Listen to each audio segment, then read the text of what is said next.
Hello, everyone. I'm your host, Tosh, and this is Women in Games International Cheat Codes podcast. And also, it is International Women's Day. So, happy International Women's Day to everyone out there listening. It's Women's History Month. So, March is like a really, really important month for WIGI. It's GDC this month, Women's History Month, and it's a really cool thing for me because since our industry is so young, a lot of our heroes are not relics of like a long forgotten time. They're still living and they're still here and they're still change makers. With me today, I have a change maker. I have someone that I admire through LinkedIn and I got to meet in person and hug, and it's just a pleasure to have her on the show. I have Marie Ablaza. She is the fairy job mother and a cozy games queen. So we're chatting about being in the gaming industry while staying true to who you really are and some tips to crafting your voice in this space. Hi, Marie. Can you introduce yourself to everyone listening? Yes, hello. Thank you so much for having me. I'm super excited. Yes, what a special day. Happy International Women's Day to everyone who's listening. And to all the women in my life that have, impacted me for the better. I am better because of you. So thank you so much to all of you out there. Yes, I'm Marie. So yes, all the good things that Tosh mentioned on LinkedIn. I deemed myself the fairy job mother. I've been a recruiter in the entertainment and video game space for the past 10 years. I've always been in recruitment in my career. And just love the industries that I've been in. Again, both entertainment and video games, but I feel like I've really found and rooted myself in the games industry. I love that you introduced me as a cozy games queen because I love cozy games, and I hope we get to talk about that today. But professionally, I'm currently a recruiter at Netflix Games. So that's really fun. And yes, Netflix does have games. But really, yeah, I'm just someone who just loves the games industry. And even though I'm a recruiter and I am professionally in it from like my job, I'm just a fan. Like, really, at the end of the day, I'm a nerd. Like, if anyone is able to see my background right now, like, I love Star Wars, I love Disney, I love, just nerd fandom, all of that good stuff. And so, really, at the end of the day, like, the industries that I've been in professionally, like, I just truly adore them from being a fan, from being a champion of it, right? Which I hope we talk about today too. And yeah, I'm just really excited to be here and talk about all the things, games industry and finding your voice and empowering women and cozy games and all of that. So thank you so much for having me. Thank you. I was talking to someone recently about Netflix games, and they were really surprised that there were games. And I realized I was talking so loudly because because I got excited because there's this one game I like, Bloons, TD Bloons, Yes. which I played before it was on Netflix. I was just trying to explain this game, and I was just and I had to pause. And I am really sorry. I'm so embarrassed. I love it. No, that's what we want. I mean, that's games, right? Like when you're just like, oh Right. my God, I cannot even with this game. Like, I just want everybody to know about it, right? Yes. Like, that's the best part. Like, you really do find something that you just absolutely love and cherish and brings you joy, and you want to share that with others. Right. And I think like that Yes. is really what games is about too, is like it builds that kind of community around like, oh my God, I'm nerding out about this, but I just don't want to do this alone. Like, who else can I Yeah. tell? Hey, please. I have a team, and I was talking about my Exactly. team. I love it. I love it. That's what it's all about. So, So what's your cozy games jam right now? Which one are you in the pocket with? oh my goodness. Okay, so I'm definitely in the pocket with Hello Kitty Island Adventure. I like to share that one, but I'm also bummed that a lot of people can't play it just because it's only on Apple Arcade. Yeah. And so I wish I could just share my Apple Arcade account with like everyone because I'm like, y'all need to play this. Like, it's just so much fun. So, um, I really love that game. And then I recently actually got back into Spiritfarer. So Spiritfarer is one of like my favorite all-time favorite cozy games. I've been in my feels lately, and so like I've wanted to play that just because I'm like, I think I might need a good cry, but also play my video Yes. games. And so if anyone has ever played Spiritfarer, y'all know what I'm talking about. Like there is some like emotions in that game. And so yeah, so that one's kind of like helping me through kind of like current feels and all of that I'm going through right now. So Spiritfarer is also, yeah, a great one. I love that you say that because I think a lot of us forget about the storytelling aspect in games that can kind of take us places and let us explore our own emotions. And I think that's so cool. I think that's what draws me to this industry so much, just Yes. the storytelling and then immersive storytelling of it all. Yes. Ah, I Yeah, love that. absolutely. Yeah. I mean, yeah, when we think about games, like people just think, "Oh, it's fun." Which is Right. yes, absolutely. Like every game should be fun. Like that's really at the core of it too. But I feel like yeah, it's really evolved to be something more than that, right? Like it is storytelling, but it also is something that starts to become very what's the word? Like very much like set just for you, right? Like it almost feels like Right. individualized in a way. Cause again, like I play this game because again of how I'm feeling, right? And someone might be playing the game right next to me, but not be sharing that same emotion. Like they might not be going through the same thing I'm going through. They might not be crying the way that I'm crying in the game. Right. It's not pulling heartstrings, but I think that's the beauty of it is that, sometimes you do fall into these games where you're like, wow, this game gets me, like, or I have Yes. something that like I can use to like help process whatever I'm feeling, whether that be sadness or joy or frustration, like sometimes you really do get into like just like the story arc, that character themselves, like, wow, I see myself in that character. Like I'm going through that same thing, or like, oh my gosh, I'm Yeah. embarrassed for that character. I know that feeling Right. too. Like you really start to almost like see yourself reflected in it. And I think that's like the cool part of like how it's really evolved. Like it's not just fun, but there's emotional, physical, like, psychological things that happen, when you are enjoying games. And I think that part Yes. is just super special. I recently signed up for personal training, and it's more mobility based because I have some mobility issues. Mhm. And so she showed me our schedule, and it's Tuesday or Mondays and Thursdays, and then Friday she put gaming. And she said, Oh, "No, that's your time. This is it's all about the things you're doing to make yourself better. And I know that you love gaming, so I want you to make time for that. That's part of your personal training." I love And that. that and it made so much sense because if this is something that makes me happy, this is something that I use to de-stress. It's it made sense to incorporate that into my wellness plan. Yeah. So I I love don't know. that. I think I like this personal trainer. Yeah. I love that. That is super special. Thank you for sharing. Yeah. I mean, I think games can be healing, Mhm. like there are definitely games that are healing. I mean, Spiritfarer, like again, like I'm using that now as like a way to like process emotions and kind of like think about like, yeah, kind of what I'm going through and like Yes. why I anchor to this game so much. um but yeah, I think games are healing. Cozy games in particular are healing, I Yes, they believe. are. So yeah. So I want to kind of jump right into addressing the elephant in the room. Okay. Um, so what is it like being in the recruitment side of this industry while seeing these massive transitions and layoffs?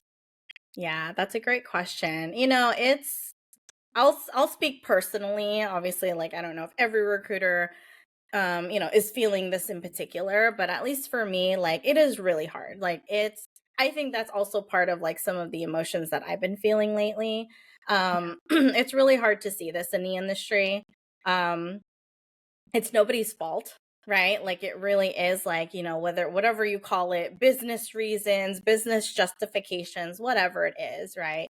All these amazing and talented people who are bringing us the games and the experiences that we're sitting on the couch day in and day out, like, enjoying, right? Like are no longer in those types of positions to create games and experiences for us. And, it really is really hard to see them um, having been let go, having been laid off, and really like traversing and navigating like the job search. Like, I'm on LinkedIn a lot and I read things, and I'm a lurker, I read about what people are going through, and it's painful. Like, it is really, Yes. really painful because, for one, like, I hate hearing that people have such bad experiences, right? And again, like, I don't think it's a blanket thing that recruitment is bad or businesses are bad. Like, sometimes it's just like very situational. Right. But it really is sad to see, like, yeah, just the hurt and the pain that people are going through. And so even as a recruiter, where it's like, yeah, like, I recruit for my company and I'm just bringing in talent as much as I can. Like, I think there's a lot of recruiters who kind of share the same sentiment as me, is like, yeah, we can take ourselves out of our jobs and really feel empathetic for, you know, the people who are out there. And so for me, like, yeah, I've been very sad lately, like seeing my friends, like my own friends, like, get let go and having to traverse this. And I'm trying to do my best to support. Everyone else is trying to support each other. But it's a Right. really hard time. And I think that's just something that is a real thing to be facing. That it isn't easy. All the hurt and the pain out there is real. It's valid. Um, but yeah, it's just hard because, like, yeah, I feel like I'm one person and like I wish I could help everybody, but like that's also not realistic. Like, I just can't do that. But Mhm. I feel that, like, I just truly care about this community. I truly care about my own friends. I care about this industry, right? Like, I don't want it to shift in a way where people find it negative or find the what is it, the barrier of entry to be even harder. Mhm. Like, all of those things I like empathize, and I really do hope that it does get better. But yeah, it is a really hard time for everyone. I wanna take a moment to commend the people who have been transparent in their loss right now, Mhm, because I understand that for everyone who was vocal about being laid off, there are hundreds of others who feel very alone, who aren't sharing mhm. that, and I commend those who are being vocal, who are kind of standing up in that space so that other people can see, "Okay, I'm not alone in this." I think it's very brave, even though it's really scary.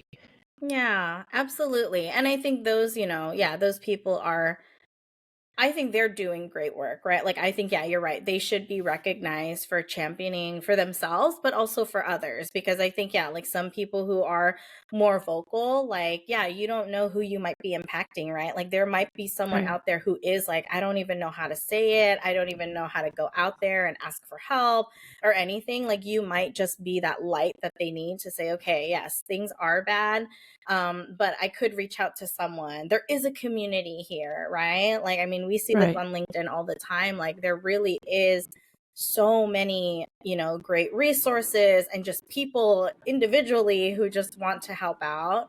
And so, yes, like, that's one thing that I hope isn't happening, is that people feel alone. And then I also just want to say too, like, you know, I know a lot of people are also feeling like, okay, if all these great talent are coming onto the market, like, I've been laid off even longer than these people. And now I feel like I'm just getting lower and lower and lower on that ladder to be considered. I want to shout out to them too, like people who've just been laid off much longer, who've been on the market much longer, and also people who are like trying to break in, right? Like, I know there's so Right. many people who are like, I'm trying to break in, but now all this amazing talent is now on the market. Like, there's no way no one ever anyone is going to see me, right? Like, I'm buried now. And I feel for those people because, breaking in does take a lot of courage and energy. And Yes. when you see the realistic landscape of like the competition, like, that could be so, so discouraging. But I hope those people know, like, hey, we recognize you too, like, don't feel like you're buried. But also a call out to like everyone who is out there, like, if you are able to reach out to those people and just check in on them, right? Like, Yes. I think that's really important to do, because I mean, that's what the industry is about. And I think even though the landscape of like the work is, a little crazy right now. Like, I think checking in on each other and still encouraging, like, hey, like, you still have a chance to get into this industry. Like, you do have resources, communities, people that can, like, help lift you and get there, is really important. So I do admire the people who have really reached out to say, "Hey, we can be in community together." That's because that's time. That's mental hard drive space that not everyone has, and I really admire the people who are really digging deep for that. And I've seen some of your posts. I'm like, oh, I needed to hear this. Save, and I've saved some things that were really beneficial for my life as someone who who is working on the periphery of the gaming industry, mm, but imagines myself in a full-time role. yeah. But it's been inspirational for me to keep going, to keep getting certifications, to keep talking to people, to keep Yeah. networking. Even though I am naturally an introvert, it's been really inspiring for me to see things like that, but that aren't very robotic, but real and honest. So I thank you for being a light for me as well. Oh, thank you so much for that. Yeah, no, you're very welcome. And really, like, I think the reason why that comes out for me is that, again, I'm a recruiter at heart, right? Like, regardless of industry. So yes, while I love the games industry and that's where I work, like, as a recruiter, I'm just kind of like, every industry struggling, right? Like, every Yes. industry has their struggles and challenges. And so, yeah, like, so I definitely empathize for people who are like, yeah, like, I have no games experience, but I want to get in, but like, I've been laid off, and now everyone from all these amazing studios are laid off. And so I'm just buried and no one will ever recognize or notice me. And I'm like, no, like, what can we do to like help elevate those types of people? So I'm glad that that has, inspired you, because really that's really where it comes from, is like, at the end of the day, regardless of industry, right? Like, we can always help and uplift everybody. Yes. Thank you. Is it I saw a post that said I'm doing big things and I'm taking people with me, and I like that because it sounds like Sesame Street, but Yeah, but it but it's a simple and heartfelt thing. So, and I've absolutely. seen people who have been who've taken this transitional period as a push to start their own things. Oh my gosh, absolutely. So, So many people. yes, Yeah. Yeah. opportunities abound. Yeah, for sure. And I think those are change makers, like, right? Like you said, like in the Mhm. very beginning, there's a lot of change makers. Like, there are people who are taking that risk. And that's a scary risk. Like, that's a huge, big, Mhm. scary risk. Like, I couldn't do that. Like, I don't think I'm fit for that. But when I see people like taking that leap and saying, like, okay, like, there's not opportunities that are coming to me, so I'll make my own opportunities. Like, you have no idea how inspirational that is, because that takes a lot of things, right? Courage, know-how, knowledge, expertise, all of Mhm. that, and you're doing it. So yes, pat on the back for everyone who's like, and just taking what they have and saying, okay, I'm going to create something new for me so that I can say that I have opportunities. So So who are some women in the industry that you admire? oh my goodness, so many women in the industry. I'll start with, I guess, from a work perspective. Yeah, like, I'll start with like all my managers. I think so. Every manager that I've had ever since I've been working has been a woman. And I just think that is such a cool thing. And all of them have impacted me in all the best ways. I've had, women managers who are really like hard, like, not hard in a bad way, but just like really hard to like push me. Like, they saw the potential and they really, um, yeah, like, really stretched me to be better, and to challenge myself. And this was early in my career, which I think is really, really special, because I know that sometimes people don't get that experience until they're like a little bit later in Right. their careers. But like, this was like early in my career that I had a manager who really stretched me, You know, and there would be times where I'm like, I don't know why you keep doing this. Like, you know, like, why would you pick me? Why would you like put me on that? You know, I don't get it. You know, and of course at that time too, like imposter syndrome, right? You're like, oh my God, Right. my manager has the wrong person. like, why would they ever think of me for this? But they saw the potential, and I really, really think, really thank them for that, because, yeah, they were able to see things that I wasn't able to see, but they had me challenge myself so that it wasn't them always having to tell me. Because after I Right. did complete those projects or do those tasks that they made me do, I realized, like, oh, wow, I did that. Like, I could do it. And then they would come back to me and be like, I wanted to say I told you so, but I told you so, you know?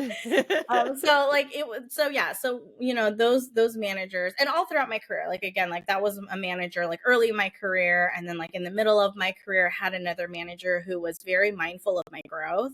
Um, you know, so again, like early career manager was more like potential, right? Like, go, like, Right. I need you to stretch, I need you to like really break out of yourself. Mid-career manager was more about like growth, like, hey, okay, you've gotten, you know, you've gotten a little bit more confident, like, you know your expertise, you know your craft, you know what you're passionate about, but now let's like grow you in that direction. And so she really had me under her wing in terms of like, hey, these are things that I did. Like, she really became a mentor. Like, here are things that I did, like, you know, these are things that I looked into, books that I've read, you know, TED Talks that I've looked at, like everything. Like, she would like give me these resources that she felt was helpful, which I think is just really cool, you know, like that was sharing of knowledge. It was Yes. really special. Um, and then, yeah, and then like, you know, my manager, even now, you know, this one is really just about like, you know, refinement, right? Like, I mean, there's still room to grow, there's still potential, but now it's like there is a little bit more like, okay, now that I am a little bit more advanced in my career, it is a little bit more about like refining skills, refining craft, digging deeper, you know, like getting really deep on expertise.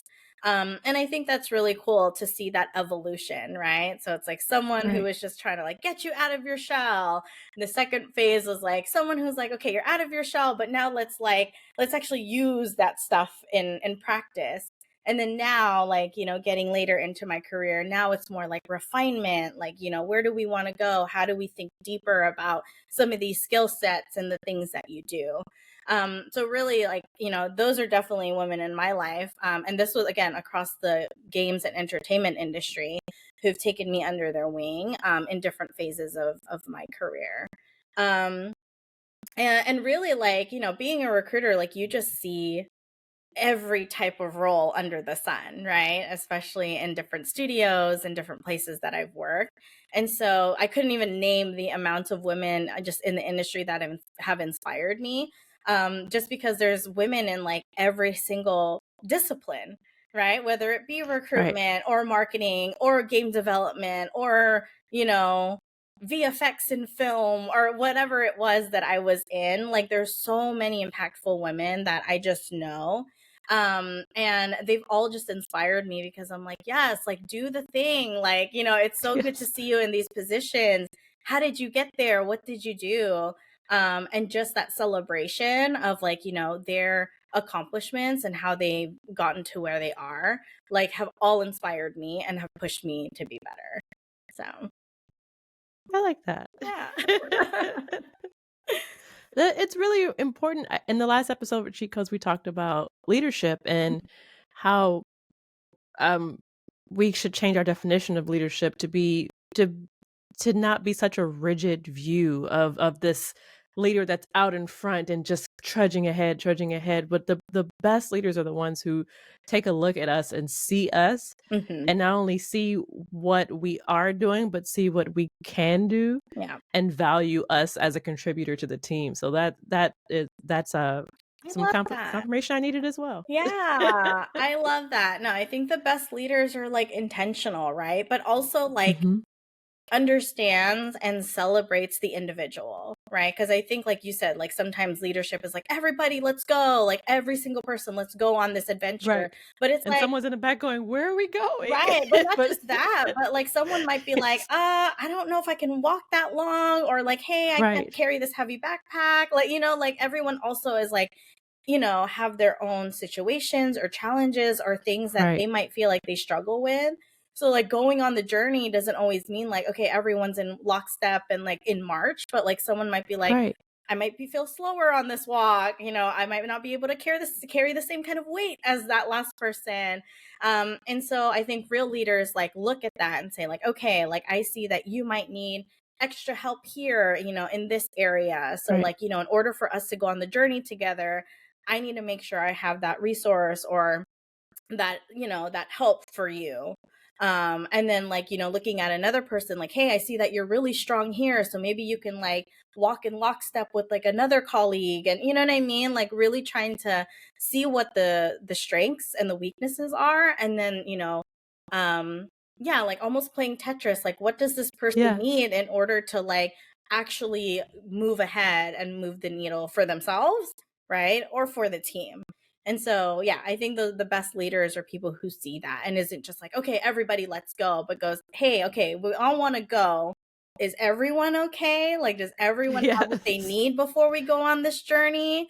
Like taking a beat and not just like you said, trudging Yeah. ahead. So, And figuring out the goal. Is the goal for you to cross the finish line first, or is the goal for your team to be there? Those are absolutely. important things to consider. Absolutely. So, how jumping into kind of finding your voice. I know that I can see a post on LinkedIn without even seeing your name and knows it's you. But like in the best way. I You love that.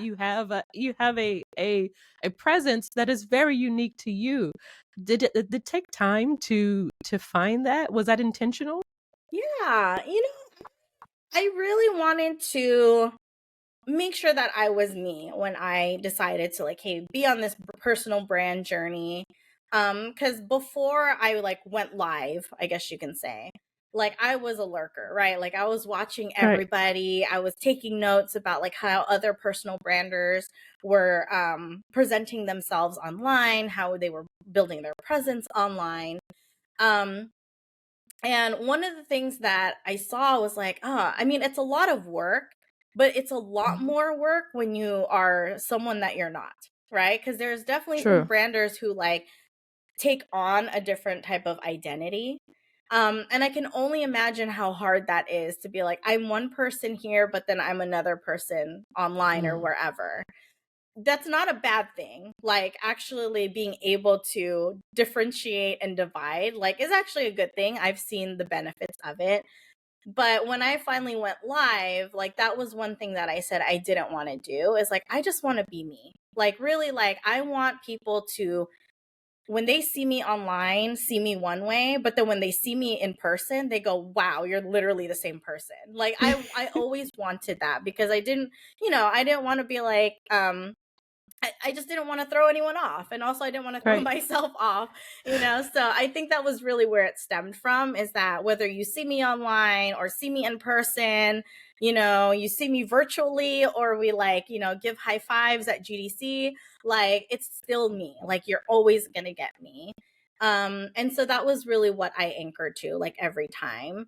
And so yeah, like I think it was very much intentional that way that I just didn't want to create a new persona. Again, that's not a Yes. bad thing, but I just didn't want to do that. Like I just felt like, there's fun in being you. There's fun in being me and again, the content that I share, whether it be recruitment advice or talking about video games, I'm like that's how I would talk about it, right? Like that's how it comes from me, comes from my heart, what's top of mind for me as I'm writing it. Like those are things that I wanted to be prominent in, how I show up. So, The thing that I thought was awesome about that is I struggle a lot of times with meeting people because I can be very shy, and I know that sometimes I can come off as not that, especially when I'm behind the microphone, but I'm naturally shy. mhm. So when I got to see you in person, I felt like the same. I felt like I already had a sense of your presence, so I didn't Aw. feel shy necessarily approaching you, and I thought, "Oh, wow, that's a skill." Let me write this down. Oh, I love that. Well, thank you for sharing that. It's funny. Yeah, I've actually gotten that comment like, a couple of times. It's like, oh yeah, you're like, I saw you, whether it be at an event or whatever. It's like, oh my gosh, I just saw you and like I just had to say hi. It feels like we've been friends forever. And I'm like, oh, that's so sweet. And like a lot of people are like, yeah, you're just exactly how you are Yes. online. Like your emojis actually come to life. Yes, I'm that like, is oh, very true. I'm like, oh, that's wonderful. But no, but that's like the best compliment. Like honestly, like that makes me feel like I'm doing my branding thing right. Because yeah, I just Right. want to be me. And I do and I am a friend. Like, how I conduct myself online, like as open as I am, like that's how I want people to feel like when they actually see me. Like please run up to me if you see me in the middle of nowhere, like I want that to happen because really it's just about again, I'm really deep in about like, community and like friendships and all of that. Like I'm mushy for that stuff. So On the other side of that, I do understand that being public in social media Mm, space can take a mental toll. yes. So how do you set boundaries and how do you take care of yourself? Yeah, that's a great question. Yeah, I mean, really just anchoring on like, what do I value, right? Like, what do I want to put out there? Like, what is the value I'm putting out there? And again, it is the value of being me, right? And so that that's something that is what I would call like a non-negotiable, right? Like I will never turn Right. myself into another person to please another person, right? If someone's like, "Oh my gosh, Marie, I hate your stuff." Like I'm like, "Cool, here's the link to the block button." Like I'm fine with that, Right. right? Like I would never change myself because someone doesn't like what I wrote or doesn't agree with my opinion. I mean, I'm like, let's coexist, but if this really bothers you, then by all means, I'm not going to chase you, right? Like I'm not going to Right. chase you to love me. Like you either like what I do or you don't, and that's totally fine. And so I think there's definitely things like that, those non-negotiables, and then the value of just being a kind person, right? Like, I mean, Mhm. some people have said like, "Oh, you're spicy," and you've your tone changed in that comment. I'm like, was it a tone change? Was it me being mean, or were you just, or did you just get Right. upset that I put a boundary in front of you, right? Because I I think I sometimes, always tell people if you have a problem with that, reread it, but smile when you read it and right? see if you feel different. Exactly. Be because a lot of times it's whatever mindset the reader has Mhm. that's assigning something to you. Right, absolutely. Yeah. And of course, like, because a lot of my content and how I show up is like super nice and super bubbly. And so when I actually put my foot down, people are like, whoa, like Right. Marie's turning, but I'm like, no, it's not me turning. It's like you're hitting a wall that I don't want you to hit with me, right? Like you're crossing a line that Right. I don't like. And I think that's really important. Again, that's my value is like, if you cross the line of being, of a kind person and you're starting to tread into waters that's not kind and nice, I will do Mhm. something about it, right? Or I'll cut you off or I'll be like, wait a second, like, no, no, no, I don't, you know what I mean? Like, I don't put any energy to that. And so like that again, like a non-negotiable is just like, yeah, just be a kind person. And just really being able to yeah, just make sure you stay true to that. But then other ways is like, sometimes it does take stepping away. Like being visible is great. Like the pros to it is like, the community, the friendships, the nerdness of everything, like getting to talk Yes. about video games and all the things that we love. But sometimes, negativity exists, right? Like everything coexists. Right. And sometimes when it is like a little too much, or it's like, okay, I can't change someone's mind about that. Like I see where they're coming from, but they're just so far gone in their decision or whatever it is that they're feeling. Like sometimes it's just like, okay, like I just have to step away. I click out a lot of things on my LinkedIn feed when I don't want to see it. Like when things start to Mhm. get a little rough around the edges on something, or, I read something that I'm like, oof, like that's not for me. Like, I'll click it out, right? Like I will change my feed and make sure that, okay, like I'm only what is it, looking at things and digesting things that are only going to make me feel better and make me feel good, right? um Right. but it's hard. Like I think especially now, like we talked about it, like the industry itself right now is in a really weird place, and for me being an empathetic person, like I read everything, I look at everything, I empathize. But someone actually said it to me a couple of weeks ago that like empathy fatigue is also real. um, Very and real. yeah, and sometimes it is just like, taking a step back. And then just kind of like reminding yourself the reality of it too. Like, I think the reason why things get hard for me is that I'm just a caring person, and like again, I just want Mhm. to scoop everybody up and help them, but that's also not the case. Like I can't do that. So it's also just saying like, okay, like this might be a person that I might not be able to help right now, and hopefully that's Yes. okay with them too, right? But it is just being able to like put the boundaries in place, take care of yourself, step away if you need to, but still again upholding your values, right? Like those Right. non-negotiables, like those things that you're like, hey, I would never change this about me regardless of the situation. So I get that. I admire that too. So our industry is not a monolith. We have so many different people from different backgrounds. So I have two scenarios to kind of walk through. Uh, so there are two women. There, one is fresh. She's in her 20s. She's fresh out of college.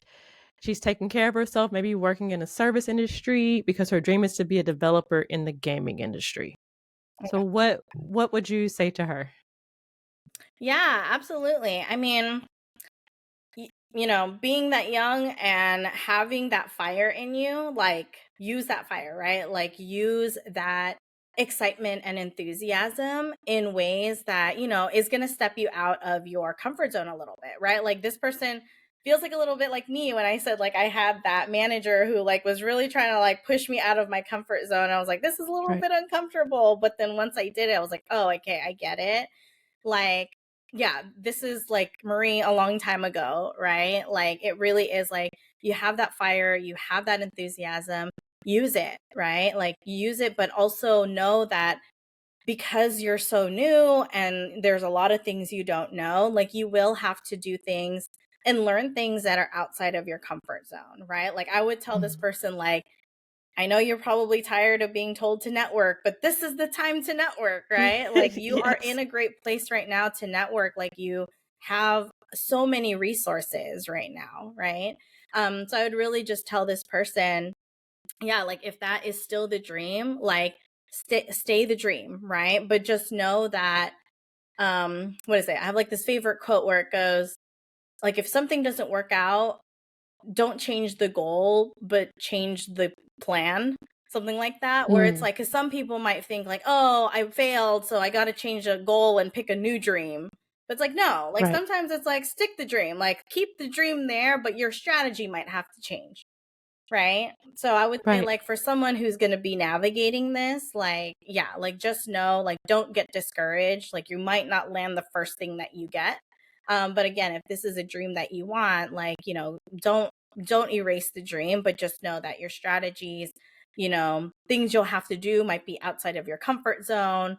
You're going to have to learn things and pick things up. Um, that you might not be excited about or ready for just yet, Right. but that might just be part of the journey, right? So yeah. So our second scenario is she's a mom. She's middle-aged and she wants to transition into the gaming industry. She has a very diverse working history, but no career in air quotes. Okay. And it's her dream to be in a non-technical role in the gaming industry. What would you say to her? Yeah, absolutely. I mean, I love this because I think when I think about the games industry and people wanting jobs, everyone wants the sexy job, right? The game Right. developer, I want to like be on the game, I want to touch the product. But this, like, there's so many more roles in the games industry. There's recruiting, for one, there's Right. finance, there's accounting, there's people who are, keeping the lights on in other ways. Right. And so I love this scenario because there is a career for someone like this, right? Like there is a career for someone who wants to transition all that work experience can be translated, into other, again, like non-technical roles, in a studio somewhere. I would just, yeah, like I would tell this person and ask this person, like, out of your entire work history, like, what are you most proud of? What are you most excited about? What gets you up in the morning and what do you want to do? Right. And then from there, figuring out, like, okay, if these are the things that you like to do, these are the things that excite you, here are now some opportunities, within the gaming industry that like might be able to satisfy that. Right. And then hopefully from there it starts narrowing down into, like, certain roles, certain disciplines that might be of interest to them. And then just, yeah, like learning about the industry as you kind of go along, because there's a lot, because if they already have a diverse working history, right, like all of that is not to go to waste, like that will work Right. for you. But if the gaming part is the part that's missing, it's like, you can learn that, right? Like you can learn about the industry, network with people who are in these non-technical roles. Like what do they do, Yes. right? Because I feel like you also find that type of inspiration, to actually like narrow down to like what that particular role could be. Well said. Thank you. Thank you. Yes. That's me, by the way. That's I just described myself. Aw. I hope it was helpful. No, it was very helpful and also confirmation for Yeah, well, me. you're And doing I all the know right things. So, one thing that I've started being more public about myself in that way, because I realized that I was quietly searching for me, mm, and I was looking for someone who mirrored me, and I thought, well, if I can't find that person, can I be that person for someone else? And so that's been kind of pushing me and keeping me going, and making me be more vocal about myself in that way, because I don't want anyone to feel like they're alone, and I don't want anyone to feel like they're not seen. yeah. And that's what lights my fire, helping others be seen. Yeah, I love that. And I think that goes back to like what we said earlier in the conversation about like people who are creating opportunities for themselves. Like that can look like this too. Like it doesn't have to be like, I'm opening up a studio, like it can be like, Yes. I have a certain skill set that I know I can offer and I know that it's valuable. Right. And I Mhm. just need to find, I need to make sure that I find a way to reach out and offer that to someone, but also like find the people who might need that, right? Whatever it is. Yes. And so, yeah, I feel like, starting something new for yourself can look like all different things. And so, yeah, I'm glad that you're on your own journey about that. Yeah, I'm having a great time too. I don't I haven't felt discouraged about. Oh, I good. feel I I know two emotions, they can exist at the same time. So I feel a deep sadness, and I feel overwhelming amount of empathy for people who are transitioning in places from places I thought would be their forever place. And I feel that deeply, and yet I still hold the hope for myself and others who look like me to find that. And it's a weird thing to hold together, but it's that's life, I guess. That's this real world.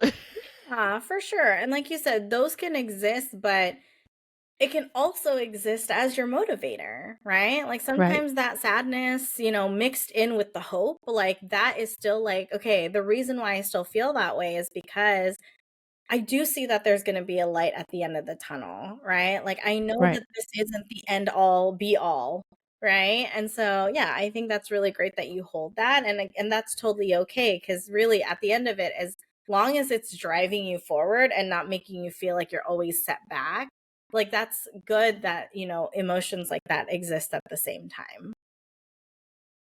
Thank you. So where can people find you on LinkedIn?